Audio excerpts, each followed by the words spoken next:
Bonjour. Aujourd'hui à l'InfoNégo, on parle des derniers développements de la négociation. Bonjour Carl, bonjour Nathalie, ça va bien?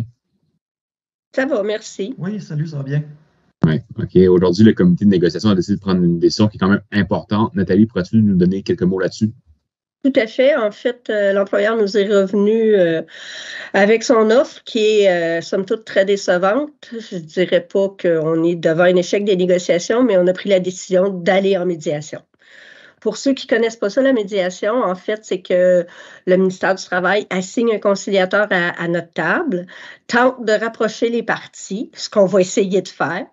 Idéalement, on va en venir à une entente. Sinon, c'est 60 jours de médiation qui est obligatoire. Puis une fois qu'on a fait ce 60 jours-là, on acquiert notre droit de grève. Mais je le répète, le but, oui, s'il faut aller là, mais le but, c'est d'en arriver à une entente la meilleure pour les membres possible. D'accord, donc il va y avoir beaucoup de discussions. Carl, c'est quoi encore les grandes demandes qu'on a autour de la table, nous, les ouvriers, pour les enjeux qui sont sectoriels? Oui, mais c'est ça. Présentement, nos priorités sectorielles, c'est sur les assurances. On demande à ce que l'employeur augmente sa contribution pour les assurances. Il y a la prime d'attraction-rétention pour les ouvriers de voirie. On demande aussi une prime d'expérience après 10 ans et après 15 ans de service. Il y a aussi ce qui touche les heures supplémentaires. Donc, on demande à ce que les primes soient incluses dans le calcul des heures supplémentaires ou que le taux des heures supplémentaires soit à 200%. Et on a aussi les demandes normatives, là, parce que les ouvriers et les ouvrières puissent être exclus de l'assurance collective en période de non-emploi, et aussi de permettre à une personne permanente de s'inscrire sur une liste de rappel sans devoir à démissionner de son poste.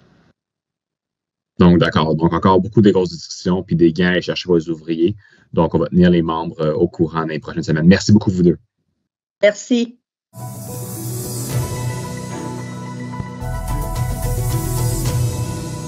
Bonjour Michel. Hier, quand même, une bonne action de visibilité. Peux-tu nous parler un petit peu de la manif de Sherbrooke? Oui, Gabriel, dans le fond, hier, on est allé accueillir la CAQ, dans le fond, qui était à leur caucus réunis, toute la gang, justement. On est monté 2 syndicats. Dans le fond, on est allé avec le SPGQ. On est allé faire du bruit, déranger eux autres, ils avaient un cocktail le soir. On est allé les déranger et également passer le message qu'on veut que la négociation avance. On va arriver à une entente, nous aussi, puis on existe aussi, puis d'arrêter de traîner cette négociation-là.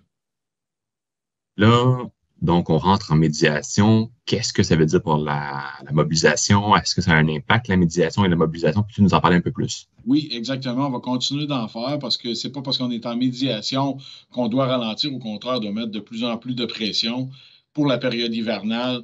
Donc, effectivement, il y a beaucoup d'actions qui sont prévues dans les prochaines semaines, dans le mois qui vient également.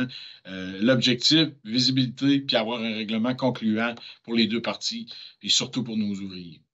Merci beaucoup, Michel. Eh bien, merci beaucoup d'avoir écouté l'InfoNégo de cette semaine. La semaine prochaine, on va vous parler plus en détail de la médiation, qu'est-ce que c'est, comment ça fonctionne.